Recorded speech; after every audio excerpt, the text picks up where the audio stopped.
Keeping Up with Jones, the Lonnie Jones podcast adventure. I am your host, Lonnie Jones. My wife Jackie and I moved to the city of Huntsville in 1986 for me to be a youth and family minister. I have been a minister since 1980. I have served in this community as a police chaplain assigned to a SWAT team since 1992, and I've been in private practice as a licensed professional counselor since 1998. I'm also an adventure educator and an avid outdoorsman. I dabble in rock climbing and I goof around with Brazilian Jiu-Jitsu. Our life has been full of many wonderful experiences and some just outright adventures. I used to write about those things in a little church bulletin article. So now instead of asking you to read those things, we're just going to talk about them in our podcast. And as we talk about them, we're going to talk about the facts. The facts lead to concepts, and the concepts lead to application. One caveat about the facts is, for the most part, we're going to tell you the facts just as they happened. But every now and then, we're going to tell you the way other people have told us they remember it happening with a little bit of embellishment. It's all good, clean fun and for educational purposes. Thank you for listening, and we hope you enjoy Keeping Up with Jones.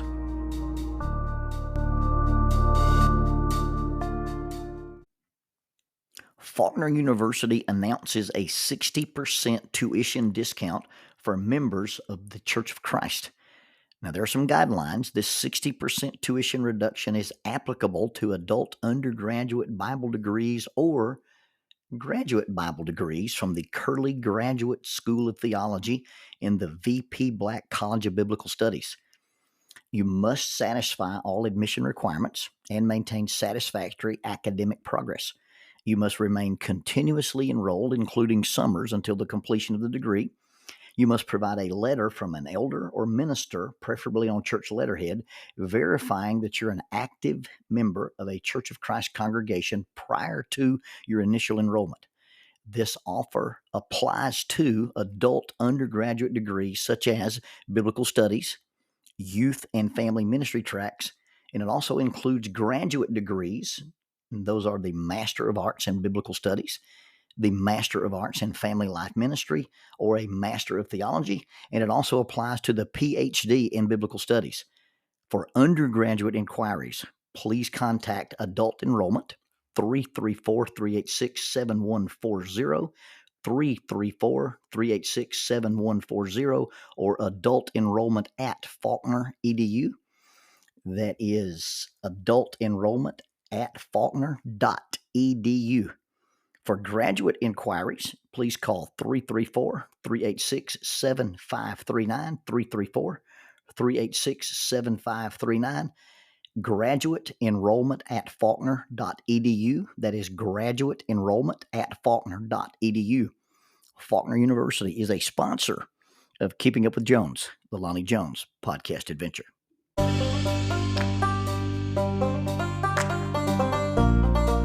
TKM Incorporated in Moss, Tennessee is a construction company that specializes in erosion control, seeding, and soil, hydroseeding, hydromulch, minor excavation, and silt fence. They also provide traffic control and construction signs.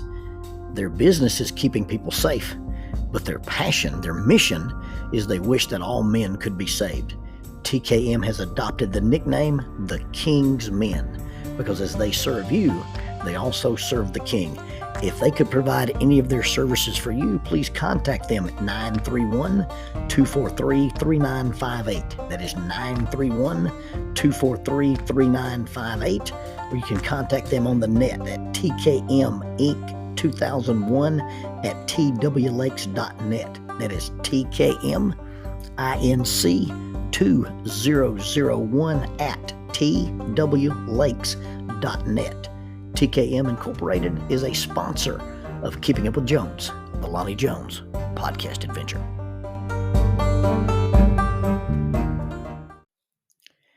I readily own my own rather checkered academic history. I was on the dean's list, but it was his other list. I had a conversation with a girl in college, and she proudly, if not arrogantly, announced, I've never made a B. To which I responded, well, me neither. And we didn't mean the same thing. So it's no surprise that Lonnie Elizabeth Jones, also known as Lonnie Beth, and called by most of her acquaintances as simply as LB, it, it's no surprise that LB, a volleyball player extraordinaire, a fashionista, a psychology major turned art major, may have inherited some of my academic genetics. I remember one of the phone calls I got from school. The teacher starts out with this preface. He says, I want you to understand, LB is never a problem. I don't usually even know she's in the room. And even if I know she's in the room, I can't tell if she's on the same frequency or even on the same planet as the rest of us. She sits in the back, and if I were as tall as she isn't, I would probably sit at the front. But she sits in the back and simultaneously draws and pays attention, or just draws. Now, she's passing all her classes and she turns in her work, but I never know whether or not she's connected in my room. This afternoon, he goes on to explain, I was in a lively debate with a young man on the front row. And we were discussing the topic relevant to the class material, but the topic was a little polarizing, and we kind of got into a debate, and there were several verbal exchanges. And then I finally just asked the young man, would you like to know the truth? You can't handle the truth, echoes from the rear of the room from Lonnie Beth Jones. Apparently, she was paying attention and is a Jack Nicholson fan. Same teacher, different phone call. Well, I was in class today with LB again, and I was explaining to this male student that everyone gets mad. I told him everybody loses their temper. Everybody gets out of control from time to time, and I used the example, even Jesus lost control and turned over the tables. LB's hand goes up. Now, she doesn't look up. She's in the back. Her head's down. She's drawing with her right hand. Her left hand is in the air. Yes, LB. And she answers, when you consider that he could have turned the whole place to cosmic ash, I don't think a couple of tables hitting the floor can be called, air quotes, out of control. Well, as a chaplain that works closely with law enforcement, and the men of law enforcement are good men, they're honorable men, but they are often cut from a very rough, if not abrasive material. And sometimes in responding to them, it sounds a little harsher than maybe the normal person would take, but it's in good fun. It's male smack talk. It's the way we get along. I remember telling a county deputy, and in those days, the tags on our cars were designated as started with 47 because that was Madison County's number. And so the county deputies we referred to as 47. And the county team had trained with our team, and we'd finished doing some PT. And this one young deputy was saying something either about my size or my age or whatever. And I said, look here, 47, you know that as a chaplain, I'm not allowed to kill you, but it'll frighten you what you can live through. And it was a playful threat. And in the same vein, I have talked to police officers that I work with who were either misbehaving or just being incorrigible. And I said, you are one step away from getting to meet table flipping Jesus. Now, outside of a certain crowd, this kind of humor may or may not be understood. And outside of a certain crowd, it may or may not be appreciated. But those are playfully assertive responses. But real assertions, real assertive responses, those are often misunderstood. Those are often seen as aggressive responses. And assertive and aggressive, there really is a difference. Violence is not always the answer. I understand that, but very often it's in the equation. And we're not talking about violence. We're just talking about when you draw a line in the sand and some things have to be addressed. Now, there's a moment when you've got to decide if this is what you really want to do. A friend of mine who is an executive protection specialist, he said, if you're ever doing a seminar or you're preaching at a church or you're doing some kind of workshop and somebody comes into the assembly or somebody who's already in the assembly begins to act up and they cause a disturbance or do something in such a way that it requires kinetic intervention. And should you find yourself in a position where you've put hands on somebody, no matter what you do, no matter how you handle it, half the people in the room will say you acted appropriately, and the other half of the room will say you acted harshly, violently, or or out of control. And this would be true about table flipping. Now, when it comes to table flipping, figuratively, if not literally, when is it appropriate? I would imagine that at some time or another, most of us have wanted to wade into a situation and turn things upside down, get into table flipping mode and go Old Testament. So I asked, to flip or not to flip? That is the question. And before you answer the question, you've got to answer these questions. The first question you got to answer is table flipping your default response? I'm very uncomfortable and very cautious when I'm with a person or a group and their response is fire, ready, aim. And that's in response to economics, that's in response to management, that's in the response to problem solving, that's in response to politics, policy, and especially in religion. Second question I'll ask is, do you have the authority or the jurisdiction to flip the tables? You see, Solomon has a proverb, and he says, as a man who enters into another man's quarrel is like a man who grasps a dog by the ears. If it's not your temple, then probably not your tables. There are some things, regardless of how distasteful they seem to be, we just shouldn't waste our time or energy on them because they don't belong to us. As fun and as satisfying as it would be to walk into certain situations that upset the whole thing and turn it upside down, we got to ask the question, is it ours to flip, and is it ours to flip out over? I'm reminded of the 3 words of power, not my problem. The third question I have to ask is what is transpiring so obviously egregious, so obviously false, so obviously wrong, so obviously evil, or so obviously toxic that it requires intervention, attention, or an immediate response? It may or may not be ours to deal with. It may not be in our jurisdiction, but if it bleeds over, if it spills off the table, and then it has the potential to harm us, to harm that which is ours, or to interfere with that which is our responsibility, then maybe it's so apparent and so toxic that even though it may or may not actually belong to me, I've got a responsibility to deal with it. You see, the only thing evil needs to succeed is for good men to do nothing. And the only thing that a lie needs to survive is for truth to be silent. The fourth question worth considering when you're thinking about whether you're going to flip a table or not is, do you have a right to do it? And then just because you have a right to do something doesn't make it right. In the original example, when Jesus flipped the tables in the temple and ran the money changers out, he had the power, the actual power, to do way more than flip a few tables. But just because you can do something doesn't mean you should do something. I believe in merely flipping tables, Jesus actually showed a great amount of restraint. Attempting to flip tables, as it were, via Facebook or Instagram or Twitter or X or Threads or any place on social media where your position can be stated behind the screen of anonymity, or you can state your position from a relatively safe distance. Those posts are probably not as heroic as they probably feel at the moment when you post them or make the comment or state your opinion.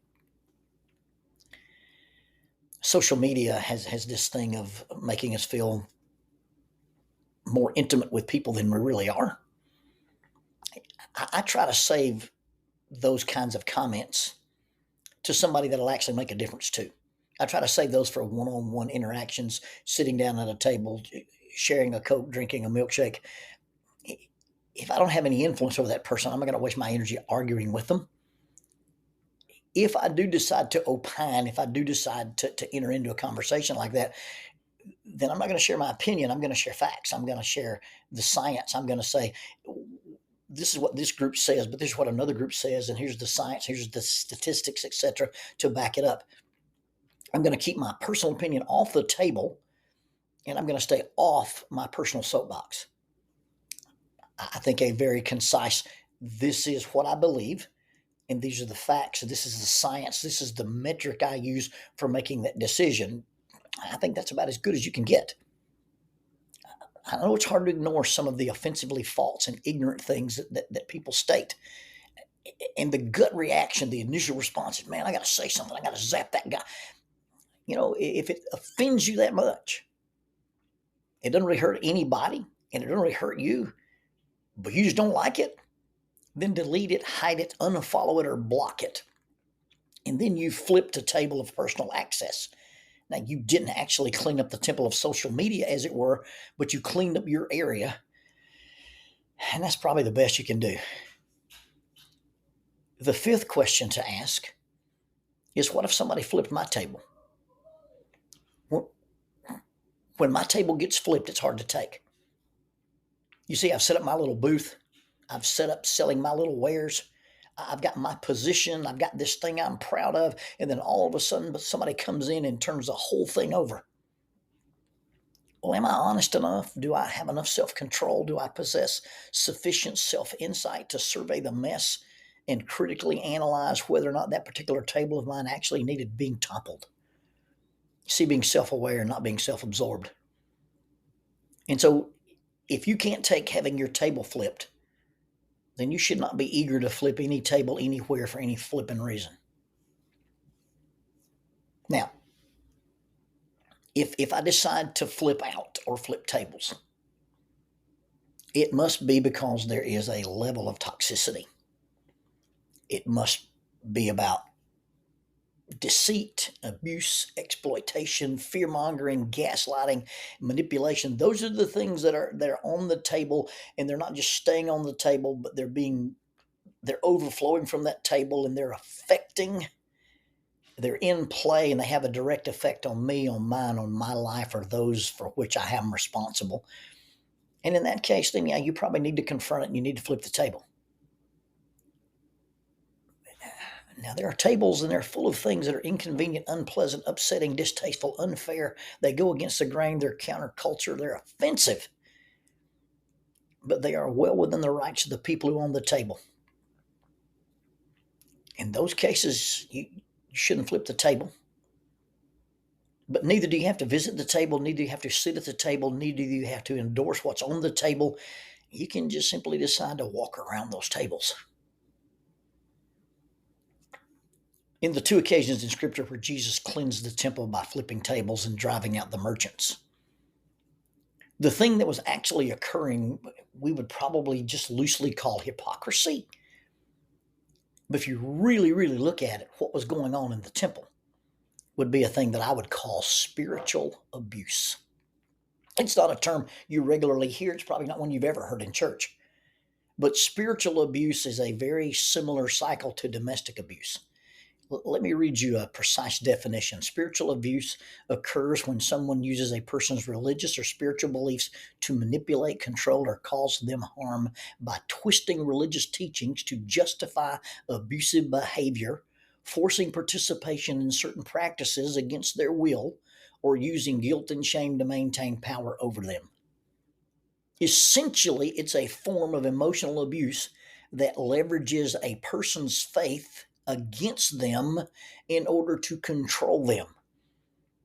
It's the misuse and application of your faith against you on my part. You see, the abuser weaponizes the other individual's belief systems for purposes of control, power, and an agenda of the abuser, not the betterment of the person that they are instructing or abusing. Here's some things you should look for that warrant a response to spiritual abuse. And in this case, you need to flip that table. A manipulation of religious text. Abusers typically misinterpret teachings to justify their actions and blame the victims for their problems. A lot of people, when they read the Bible, end up being confused because they hear preachers preach, and preachers take multiple different scriptures and stick them together. You see, when the Bible was written, it was written in large sections. So there's individual books in the Bible, and those individual books contain individual paragraphs, and those individual paragraphs contain individual sentences. I wouldn't get lost too much on the individual words. And you take any scripture out of its context, you can manipulate it and make it seem to say just about anything you want to. If you consider Frankenstein's monster, and it is Frankenstein's monster, the monster's name is not Frankenstein. But when you consider Frankenstein's monster, it's made up of a lot of different pieces from a lot of different things, and they're sewn together and given artificial life. Anytime you run into a doctrine or a teaching or a religious schemata that says, hey, you got to take this verse here and this verse here and this verse here and this verse here and sew them together and give it artificial life, then you've probably created a religious monster. Now, I'm not talking about a topical text where you say, hey, let's look at every time the Bible uses the word love. Well, if you do that, you look up the word love in your concordance, then you've got to throw out the words that or throw out the verses that can't be used in context to define the thing you're talking about. But if you're taking things out of context, you're manipulating the religious text, and you build a monster and you give it artificial life. Another thing to look out for is that the people in charge, these spiritual abusers, they are very controlling in their religious practices. They will force someone to participate in excessive religious activities, or they will prevent them from practicing their faith in a way that is consistent with their doctrine. They've changed it, they've altered it, they've abused it. Religious abusers will also misuse guilt. They'll use religious guilt or shame in order to manipulate the victim into compliance. And then a spiritual abuser will also isolate a person from support networks. They'll discourage the victim from seeking help from friends, from talking to family. They will isolate them and say, hey, don't consult that religious teaching, that religious teacher, or those leaders outside of their direct ability to control. When you compare any teaching to another teaching, all you're going to do is find either the truth in both, or one is true and one is false, and nobody should be scared of that kind of comparison. When Jesus was stern with people, and the most often interaction Jesus had with people was that of sympathy, empathy, and compassion. But on the occasions when Jesus flipped tables or talked harsh to people, Jesus was the sternest with people who claimed to serve God, but mistreated and misled others. The money changers in the temple were doing exactly these things. They were hiding behind service to God, and they were using it to control people. They were using their service to God, and they used it to humiliate people. The people at the tables were the gatekeepers of what was and was not acceptable to God. They monitored access to God, and they were the gatekeepers. They used their position to take advantage of people, and they used their position to gain wealth, and they used their position to gain power. I know it's not a direct relation to the context, but I can't get the song from Kenny Rogers out of my mind. You never count your money when you're sitting at the table. Know when to hold them, know when to fold them, know when to walk away, know when to run. When a group focuses on other people, not they're focusing on other people as far as an outward focus and serving the community, but the message is why we are better than others, and not focused on how we should simply be better. The message is not better than other people. The message should be simply be better people. The focus should not be on why we are different from others. And once you imply, hey, we're different, therefore it means better, our focus should not be on why we're different, but simply on being more like Christ. When you're with a group and they do what I call promoting ceremonial cleanliness and elevating it to the level of righteousness. Now, in the New Testament, the people who came from a Mosaic background, the people who had grown up under the law of Moses, they took with them into Christianity the idea of hand washing and clean and unclean meat, observing the Sabbath, and circumcising their children. All those things were about ceremonial cleanliness with God and the covenant, and they wanted to bring those things into Christianity as markers for righteousness. In modern society, you take a good idea, you take a noble idea, but those ideals are rooted in man-made self-selected criterion and are elevated as indicative of righteousness. How often you attend, how much you give, specific dress modes or specific dress codes, banning or binding certain translations, making decisions on activities and priorities for families, practices that fall under the purview of parental authority, things that can clearly be decided by the family rather than be driven, dictated, or decided by the church. And yet some churches have overstepped their boundaries and says, this is how your families ought to look. This is how your families ought to dress. This is how your families ought to participate. This is how your families ought to be educated. And I'm not saying there's anything wrong with those ideas. I'm not saying there's anything wrong with those ideas. I'm not saying those ideas aren't good. And in fact, those ideas may even be, quote unquote, a best practice. But best practice and actual dogma are not the same thing.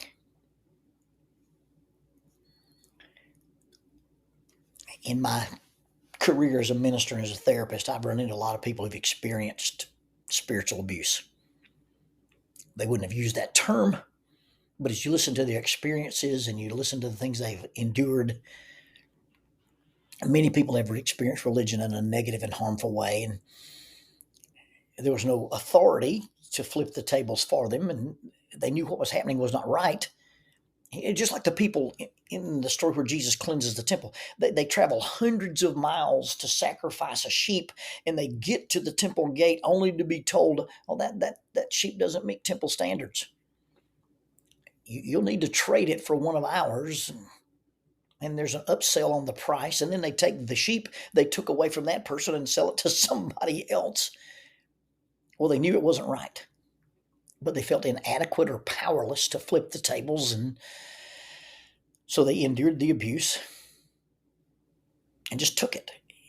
In modern times, I've seen people sit for years in the same pew and take the religious abuse, and then I've also seen people just decide, I'm just going to leave. I'm just going to leave the table, and they just quietly disappear. I'm not saying that it's inappropriate for one to just simply walk away quietly. What breaks my heart is that very often people leave, those who've experienced this kind of abuse, they leave because they're discouraged, they're disheartened, and they become disenfranchised, and they don't ever visit another religious table. They make the mistake of confusing God with people who claim to be his followers. It's probably necessary to differentiate between those who leave religion because of the hypocrisy of others and those who leave religion because of the inadequacy of others. So if you decide to leave because of other people, make sure it's because of true hypocrisy. Make sure it's actual abuse. Make sure it's actual toxicity. Sometimes we come into religion, we come into churches, and we interact with flawed people who are trying hard to do the best they can, but because they are imperfect people, they live up to their potential for imperfection. See, I can react to one group, the toxic hypocrite, by leaving them alone, by upsetting the tables. But I don't need to upset the tables and leave people alone who are doing the best they can to be the best they can. The two things are not the same, and the response to the different scenarios should be different. In talking about these things, I've had to look at my 40 plus history as a minister, and I must confess that I have not flipped some tables I should have flipped. I have sat silent while people in organizations didn't treat people right. They've majored in minors. They focused on the law rather than the lawgiver. They focused on rules, not values. They focused on externals rather than internals. They focused on ritual rather than relationship. They emphasize legalism over grace. They've talked about control more than liberty, hate more than love, power more than influence, and we're more focused on punishment than forgiveness. In my 40 years as a minister, I have flipped out and attempted to flip tables that I should not have flipped or flipped out over. The thing one believes in his 20s and 30s that he would elevate to a matter of righteousness are not the same things one understands when he's 60. I hope some of my former students and my daughter will forgive me. I have, in my 40 years as a minister, sat at tables and should not have sat and stayed and tolerated them as long as I did. So if you get to the point, specifically if you get to the point where you realize that I'm in a situation and it's toxic, it's a very difficult thing to decide to do. And I'm not just talking about religion. I'm talking about, the culture of a company, the culture of a corporation, the culture of a family, the culture of a community, the culture of a school, and especially the culture of a church. When it comes to confronting, when it comes to turning over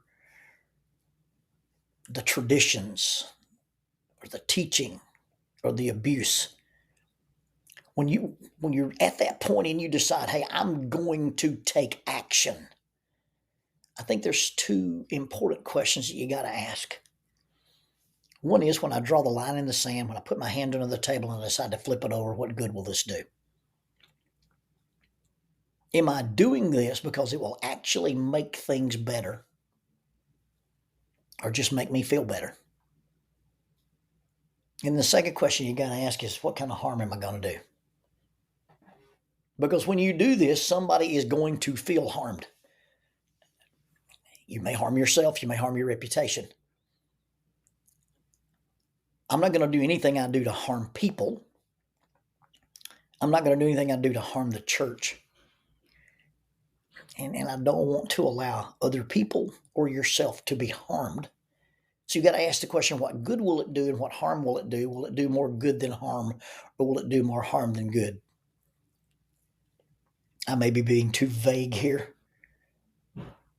but it's a difficult decision. You're in a culture, whether it's the company culture, the religious culture, the family culture, and you decide these things aren't right and these things are bad, and I'm going to flip the table. Flip or don't flip. But however you decide, don't decide to do it flippantly.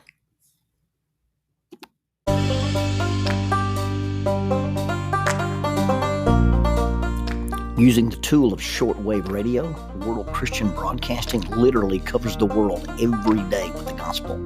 They use two large curtain antennas. One is located in Anchor Point, Alaska, and the other in Madagascar. They send out messages that are recorded at their international home in Franklin, Tennessee. They make available 40 hours of broadcast every day. The broadcasts are made in English, Chinese, Russian, Spanish, Portuguese, Korean, English for Africa, and Arabic. They would love for your group to visit them.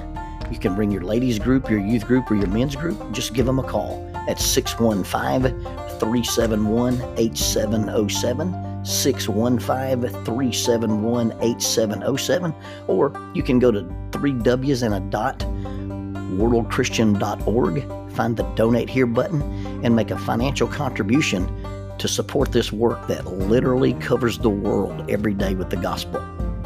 World Christian Broadcasting, in cooperation with Keeping Up with Jones, the Lonnie Jones podcast adventure.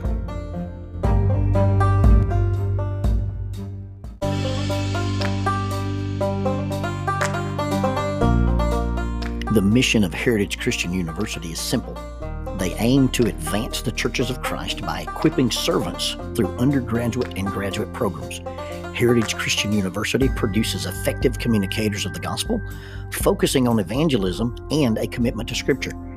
Heritage Christian University is accredited by the Association for Biblical Higher Education and offers the following degrees: Associate of Arts in Biblical Studies, Bachelor of Arts in Biblical Studies, Master of Arts, Master of Ministry, and Master of Divinity.